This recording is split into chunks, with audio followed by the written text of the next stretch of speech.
And this is one of the most difficult things for people to grasp and understand. That if you become what you think about all day long, and what you think about all day long is what you don't want, or what you don't like, you will act upon what you don't want, because you can only act upon your thoughts. And what you don't want will continue to show up and manifest into your life. You cannot manifest thin from I hate being fat. Because if you hate being fat, your attention, your energy is on hating being fat. And you will then create more hating being fat into your life. You cannot manifest abundance from I despise being poor. Because the despising of being poor is your thought, you will attract more despising of being poor into your life. You'll have to act upon what you think about. And it gets worse.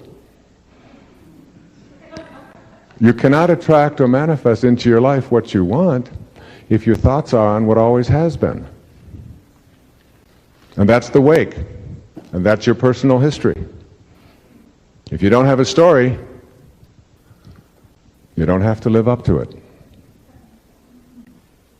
And if your thoughts are on what always has been, and you use this as a reason why you can't attract into your life what you want, because after all, it's always been this way, then even if you are really angry at the way it's always been, and your thoughts are on how angry you are at the way it always has been, what it always has been will continue to show up in your life, because you become what you think about all day long. So you don't look and put your attention on what always has been, you give that up. And again, you shift not just to what you want, because if your thoughts stay on just on what you want, then you'll create and manifest more of wanting. What you want to do is put your attention on what you intend to create with passion, as long as it's motivated out of love and kindness and all of the things that will produce strength, which is between 20,000 and 100,000 cycles per second. Love, kindness, forgiveness, the things I'm going to summarize with. When you're really ready and you say, God, I am willing to turn it over to you. I'm willing to accept any guidance, any help that you are willing to send me. I now start becoming open to the teachers who are going to show up in my life. And they'll show up in the form of a little child. I had a woman tell me one day that her 10-year-old daughter came home with a girlfriend, and the little girlfriend said to her daughter, I didn't know your mommy was fat.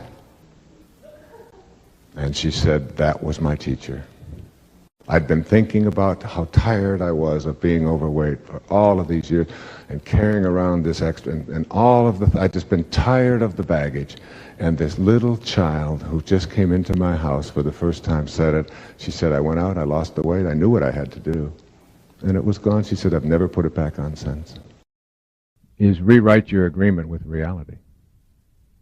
Like you rewrite it. Because you've been programmed yourself to have an agreement that says who you are is what your tribe has dictated, or what other people have told you, or your limitations, or what can and can't be done. I go out in the backyard and tell my kids I'm going to make it rain. This whole idea of just getting quiet, going to that place within yourself and rewriting it. I have a wonderful little summary of how we change our life. Some of you have heard this, I'm sure. It's called, it's written by Portia Nelson. And she wrote a book about this, about the sidewalk, the hole in the sidewalk. And she said she was given a 5x7 card at the end of a seminar, such as this. And she was asked to write down the 5 chapters of her life on a 5x7 card, so she don't get too wordy, all right? And she said, here are the 5 chapters of my life. And this is really a wonderful summary of it. She said, I walk down the street. There's a deep hole in the sidewalk. I fall in. I am lost. I am helpless. It isn't my fault. And it takes me forever to find a way out. Chapter 2 of my life. I walk down the same street. There's a deep hole in the sidewalk. I pretend I don't see it. I fall in again. I can't believe I'm in the same place. But it isn't my fault. And it still takes me a long time to get out. Chapter 3. I walk down the same street. There's a deep hole in the sidewalk. I see it there. I still fall in. It's a habit. My eyes are open. I know where I am. It is my fault. And I get out immediately. Chapter 4 of my life. I walk down the same street. There's a deep hole in the sidewalk. I walk around it. Chapter 5. I walk down another street. Isn't that great?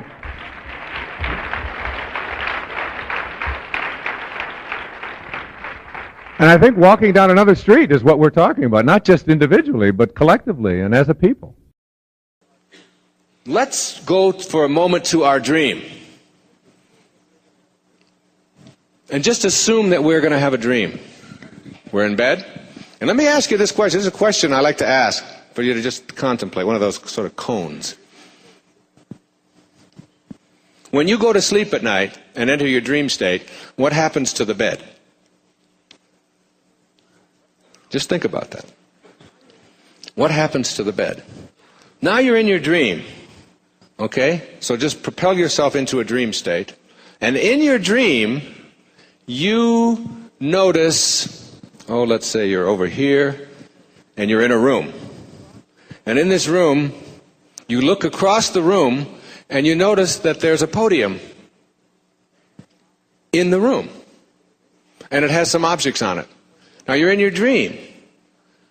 So in the state of dream consciousness, you say to yourself, I would like to examine that podium more closely. How do you do it in your dream? How do you examine it more closely in your dream state?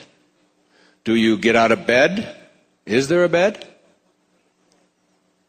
Now we're talking about 1/3 of your life here, folks, okay? 1/3 of your life. As Lao Tzu said, I went to sleep and dreamt that I was a butterfly. Then I woke up, and now I don't know. Am I a man who dreamt he was a butterfly, or am I a butterfly who's dreaming that he's a man? So in your dream state, do you get up out of bed, keep it right over there, say, excuse me, honey, wait, get out, and walk over and say, there's a galley of a new book, and there's a pen here, and there's some glass of water, I think I'll have a drink of that. There's a microphone stand, there's things. Do you do that? No, you don't do that. Because you enter your dream without any doubt. So what you do in your dream state is, are you ready? Shoo! Stay alert. And you bring it to you, don't you? In your dream state. Why? Because you have the power of your intention, can have an idea, and whatever you need for the fulfillment of your dream, you bring to you. Here it is. Here it is. Whatever you need. So you're 20 years old in your dream, and you need a jerk to be married to for the next 20 years. There he is. Isn't that great? You need a Maserati? There it is. Whatever you need for the dream, you bring to. Then you leave the dream and you come into waking consciousness, and now you look back on the dream, and you now have a whole new set of things that you've introduced. And that set of things is called doubt. And the second key to higher awareness, which I'll get to shortly, is called banishing the doubt, but it's connected here. As you enter your dream state, you enter without any doubt about your capacity to do anything. So you can fly, you can jump over trees, you can be young again, you can transcend death, you can stay underwater, you can communicate telepathically with anyone that you want to, right? You have all of these incredible powers. And if someone has died and you want them back, you bring them back. If you need to be 12 again, and then you come into this state and you say, I can't do any of those things because you're stuck in paradigms. And the paradigm says, you cannot change your shape, you can't shape shift. If you're a certain age, you're a certain age. You can't move yourself into, you can't be in more than one place at the same time, which you can do in your dream, easily. You can't do those things. And one of the things I talk about in Your Sacred Self is like learning to become a waking dreamer, to understand that you don't have to go to sleep in order to dream. So now you wake up, and what I'm suggesting to you is that this is also a dream, only it's a 100-year dream. And in this 100-year dream,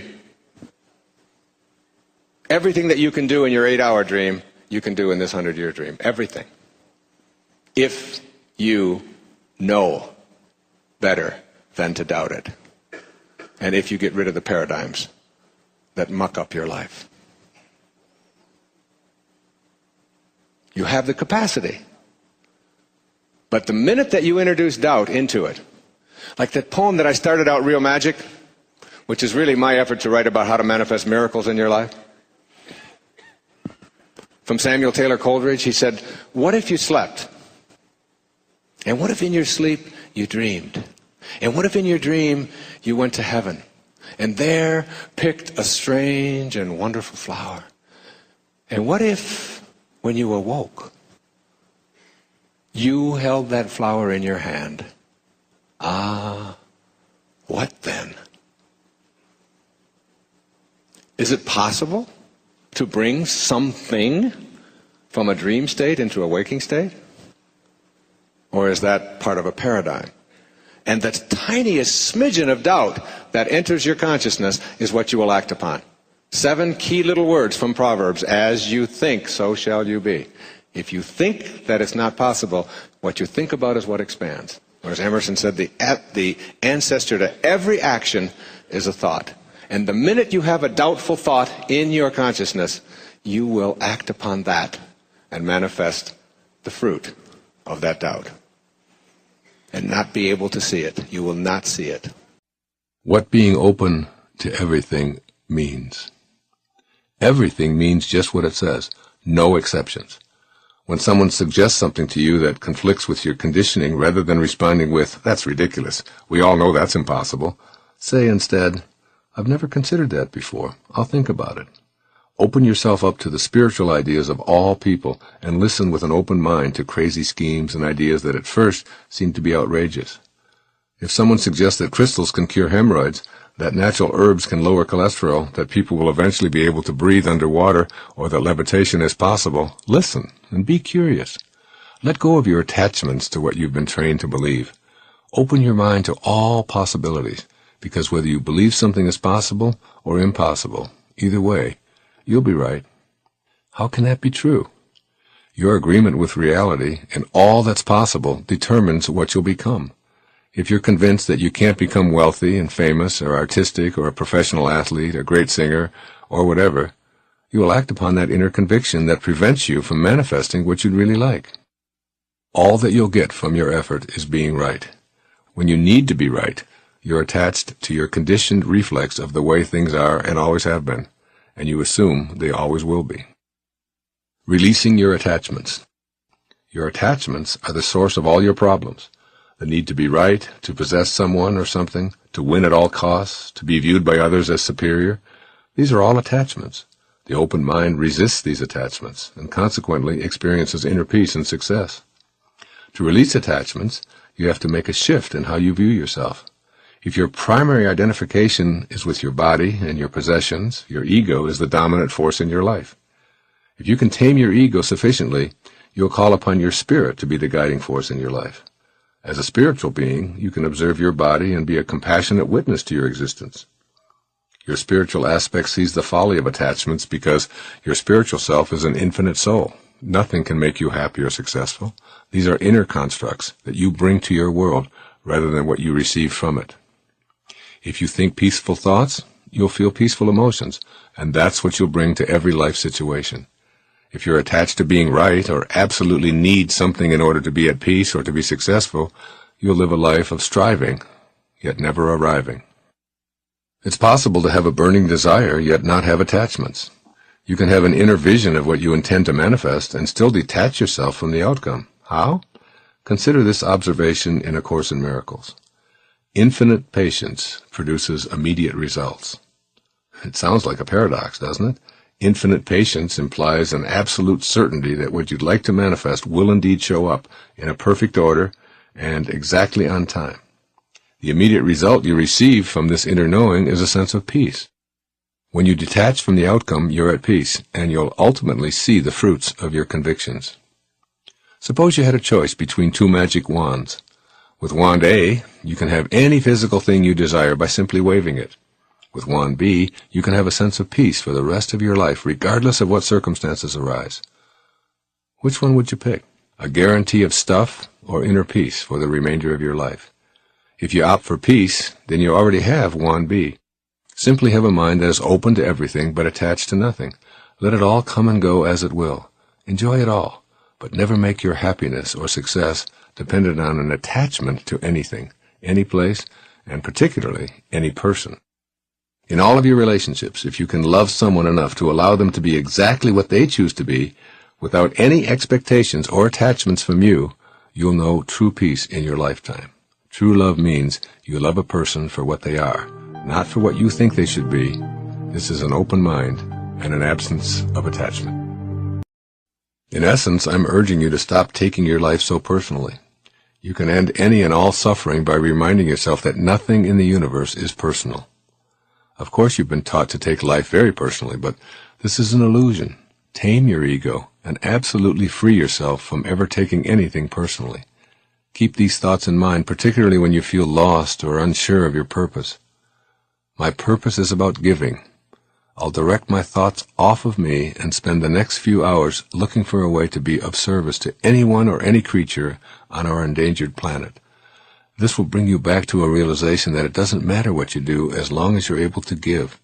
In order to fully give and be of service and ultimately feel purposeful, you must be able to say yes when you ask yourself, do I really possess what it is that I wish to give away? As I readied myself to make the shift from an exclusively spiritual being into the world of particles in 1939, I had the following conversation with the creative intelligence I'll call God. God, what would you like to accomplish on this journey you're about to undertake? Me, I'd like to teach self-reliance, compassion, and forgiveness. God, are you certain that this is what you wish to dedicate this entire lifetime to? Me, yes, I can see the need even more clearly now. God, well then I think we'd better put your little ass into a series of foster homes and have you stay there for a decade or so, where you'll learn to experience relying upon yourself, and we'll remove your parents so that you won't be dissuaded from your mission. Me, I'll accept that, but what about my parents? Who will best facilitate my life's purpose? God, you can select Melvin Lyle Dyer as your father, a prisoner, an alcoholic, and a thief. He'll abandon you as a baby and never show up in your life. You'll first practice hating him and seeking revenge, but you'll ultimately forgive him long after he's left his body.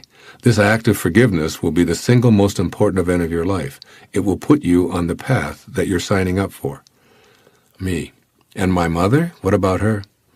Take Hazel Dyer, Lyle's wife. Her compassion for all of her children will give you an example to follow. She'll steadfastly work herself to the bone to reunite you and your brothers after 10 years or so of her own suffering. Me. Isn't it an awful, cruel fate for my father? God. Not at all. He signed up for this 25 years ago. He dedicated this entire lifetime to teach one of his children the lesson of forgiveness. A noble gesture, wouldn't you say? And your mother is here to show you how true compassion shows up every day. Now get down there and participate in becoming a particle. In the introduction of my book, You'll See It When You Believe It, I wrote about finding my father and visiting his grave in the early 1970s. The facts that led me there defy the laws of logic, and visiting it was the final hurdle I needed to overcome before initiating my writing and speaking career, or the mission I'd signed up for back in 1939. I've also visited the Holocaust sites of Europe and read and reread the history of events that contributed to the hatred that created war.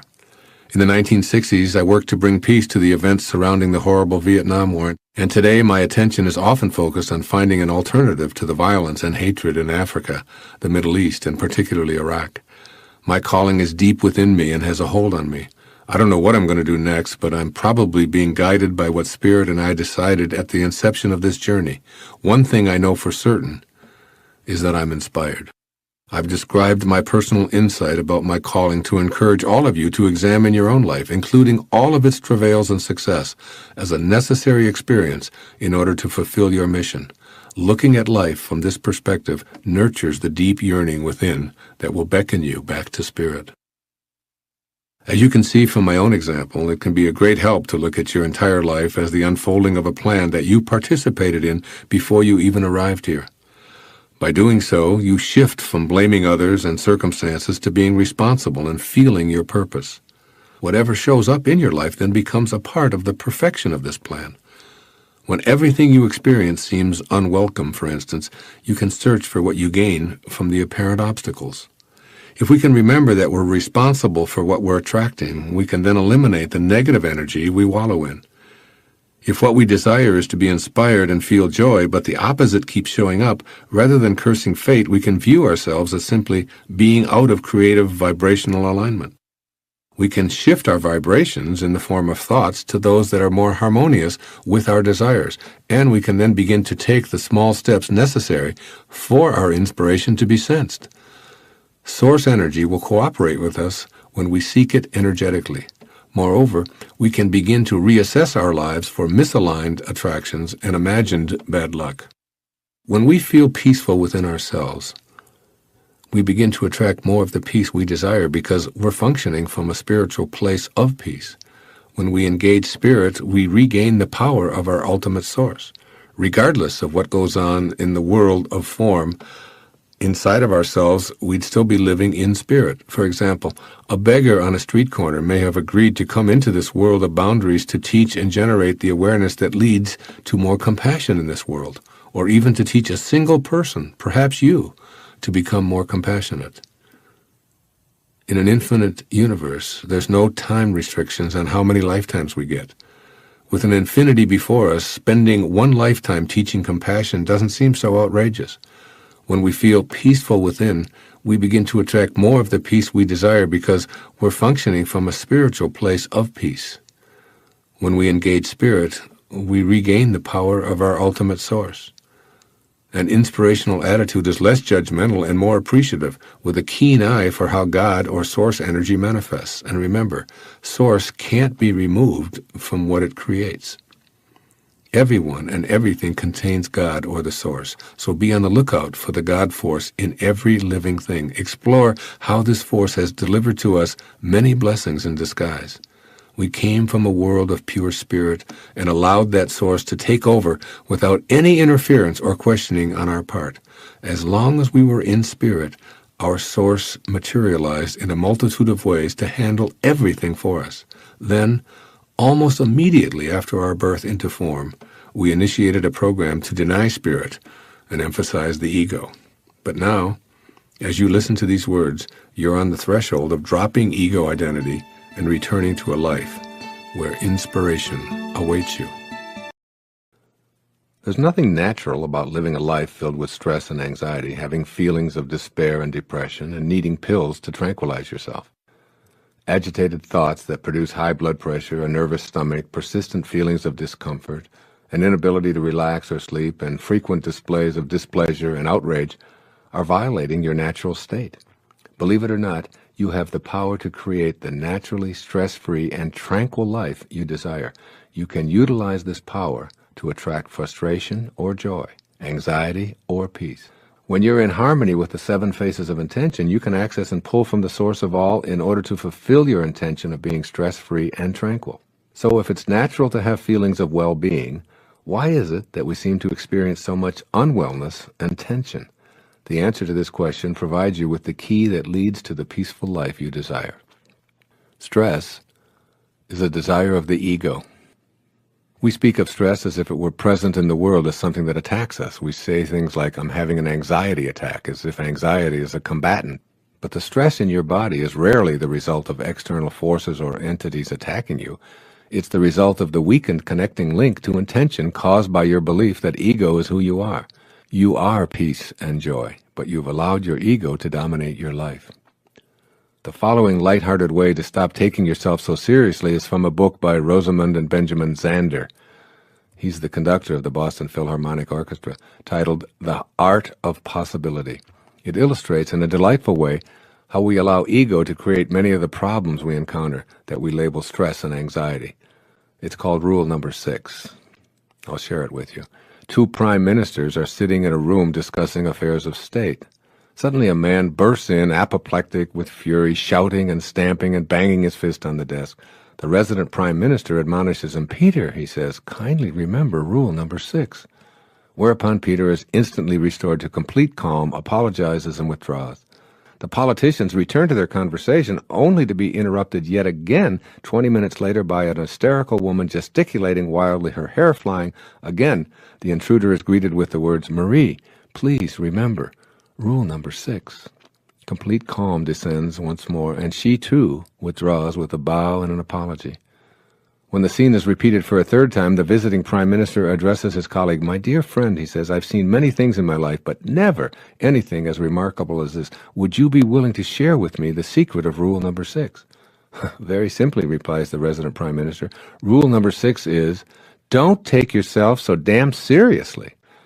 "Ah," says his visitor, "that's a fine rule." After a moment of pondering, he inquires, "And what, may I ask, are the other rules?" "Oh, there aren't any." As you encounter stress, pressure, or anxiety in your life, remember rule number 6. At the moment you realize you're thinking stressful thoughts. By noticing and discontinuing the inner dialogue that causes stress, you may be able to prevent its physical symptoms. What are the inner thoughts that produce stress? I'm more important than those around me. My expectations aren't being met. I shouldn't have to wait. I'm too important. I'm the customer here, and I demand attention. No one else has these pressures. All of these above, along with a potentially endless inventory of rule number 6 thoughts, are from the ego's bag of tricks. You aren't your work, your accomplishments, your possessions, your home, your family, your anything. You're an aspect of the power of intention, dressed in a physical human body, intended to experience and enjoy life on earth. This is the intention that you want to bring to the presence of stress. You must become conscious of the need to activate thought responses that match your intention. These new responses will become habitual and replace your old habit of responding in stress-producing ways. When you examine segments of stress-producing incidents, you always have a choice. Do I stay with thoughts that produce stress within me, or do I work to activate thoughts that make stress impossible? Here's another easy tool that will help you to replace the habit of choosing anxiety and stress. I call them 5 magic words. Here they are. I want to feel good. I want to feel good. Your intention here is to be tranquil and stress-free. When you feel good, you're connected to your intentions, regardless of what goes on around you or what others expect you to feel. Many events will transpire in which your conditioned response is to feel bad. Be aware of these outer incidents and say the 5 magic words. I want to feel good. In that precise moment, ask yourself if feeling bad is going to make the situation any better. You'll discover that the only thing that feeling bad accomplishes in response to outer situations is to plummet you into anxiety, despair, depression, and, of course, stress. Instead, ask yourself in that moment what thought you can have that will make you feel good. When you discover that it's responding with kindness and love to the bad feeling, which is quite different from wallowing around in it, you'll begin experiencing a shift in your emotional state. Now you're in vibrational harmony with your source, since the power of intention knows only peace, kindness, and love. I assure you that your decision to feel good is a way of connecting to spirit. It isn't an indifferent response to events. By feeling good, you become an instrument of peace, and it's through this channel that you eradicate problems. By feeling bad, you stay in the energy field that creates resistance to positive change and experience a stressful, anxious state as a byproduct. The things you call problems will perpetually present themselves to you. They'll never go away. Resolve one, and another one will surface. You'll never get it done. I urge you to simply accept the fact that you'll never get it all done and begin to live more fully in the only moment that you have, which is now. The secret to removing the harmful effects of feeling stressed and under pressure is to be in the now. Announce out loud to yourself and all who are willing to listen to you, I'm an incomplete being. I'll always be incomplete because I can never get it done. Therefore, I choose to feel good while I'm in the moment, attracting into my life the manifestations of my desires. I am complete in my incompleteness. All resistance melts away when you can feel complete in your incompleteness. What are your visions of yourself? You see, all of this business about if you get tired, how many of you get tired? You don't have to get tired. I don't get tired. When it's time to go to sleep, there's no insomnia in my life, and there doesn't have to. Insomnia is one more of those things where you start telling yourself, I'm not going to be able to sleep. Look, you've been out, you're partying, you're at a convention, you're in New Orleans, get into bed, let's say, and it's 2 o'clock, and you know you got to get up at 6. You look at your watch. All right, it's 2 o'clock. 3 o'clock? 4 o'clock, 5 o'clock, 6, 1, 2, 3, 4. If I were to fall asleep right this second, and I'm not even close, all right, I'd only get 4 hours of sleep. Here it comes, ready? Great imagery now. Boy, am I going to be tired tomorrow. Whew! Oh, I'm going to be tired. That'll keep you awake for at least an hour, all right? Your body just kind of goes, oh, my God, and you start interfering with it. Your mind starts programming you, all right? Now, an hour later, you look at your watch and say, 3 o'clock, 4 o'clock, 5 o'clock. 3 hours. Now you upgrade your neurotic expectations for yourself. I'm going to be a zombie tomorrow. And then when you get out of bed and the alarm goes off, if you sleep, what do? You start counting backwards now. 5 o'clock, 4 o'clock. You put your body instantly on droop. Kind of put your eyes sort of on bag. Don't expect anything out of me today. I didn't get any sleep last night or whatever. Until someone comes along halfway through the day and says, you know, we got a game tonight and we're going to go out and have a few drinks and we're going to, hey, that's great. Yeah, I think I'd like to do that. It's a choice. You ever notice how tired you get when you got something unpleasant to do?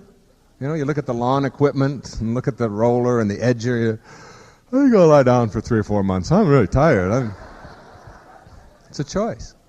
If you just tell yourself, I don't need to think tired thoughts. When I tell you that the kind of visualization I'm talking about can end asthma, asthma is an easy one. Anybody who's suffered with asthma, and I've had a stepson who's had it, he holds on to it and he believes it and he wants to hang on to it, and that's it. He's going to have asthma until he doesn't want it anymore.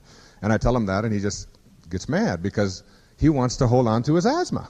And he gets a lot of attention for it, and he gets a lot of people to remind him that he's sickly and that he can't do this and do that. And so he gets a lot of positive sort of affirmation for his negative reaction. I have seen people eliminate a lot more than asthma. When people ask me, what kind of a therapist are you? Where do you fit in? You know, are you a behaviorist? Are you a rational emotive therapist? Are you Freudian psychoanalyst? I call myself a do-do therapist. And I really mean that. A do-do therapist is someone who believes in the great secrets of the universe. One of the great secrets that you'll read in Icus is that I hear and I forget. I see and I remember. I do and I understand. And not one moment before. I mean, not one of you who knows how to swim by watching somebody else do it or listening to somebody else give you instruction. You know how to swim because you got in the water and you flop around and you fill your mouth up a few times and then eventually you do it. And you know something?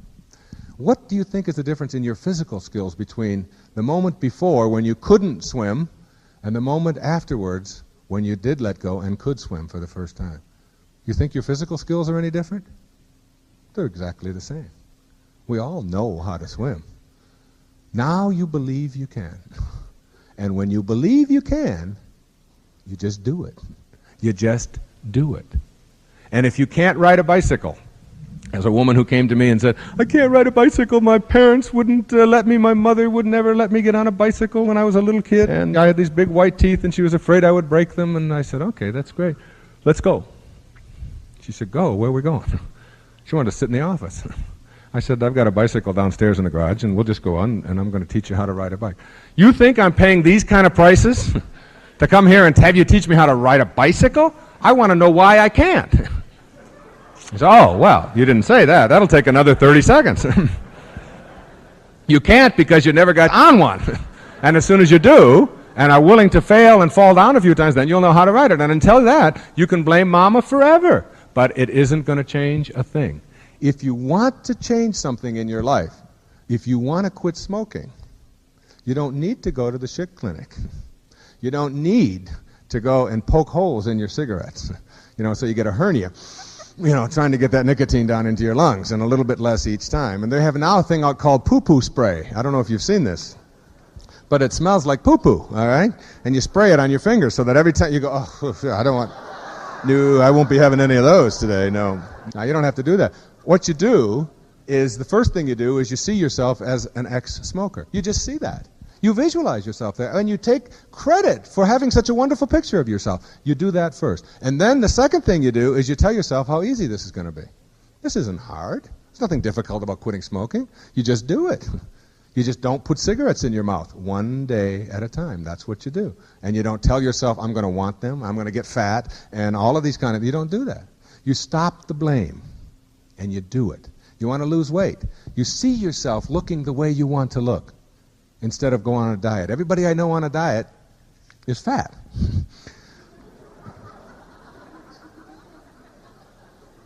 And if you change the way you see yourself, then when you've eaten enough, you stop. You just see yourself in a different way. You stop that. No, I don't want any more. You say, I think I'll exercise a little more. I'm going to go out and I'm going to do some kind of exercise. I'm going to walk. I'm going to get myself on an exercise bike. I'm going to go to a dance class. I see myself this way. Now I'm just going to act out on that instead of saying, oh, it's so hard to quit. It's just so hard to lose weight. I'm so depressed. I think I'll have some candy as soon as I get over that, And I had a person come up to me after a talk one time and said, Dr. Dyer, you mean to tell me you never get depressed, ever? I said, of course not. She says, oh, that's depressing. Oh, that depresses me even more. You see, it depends on how you see yourself.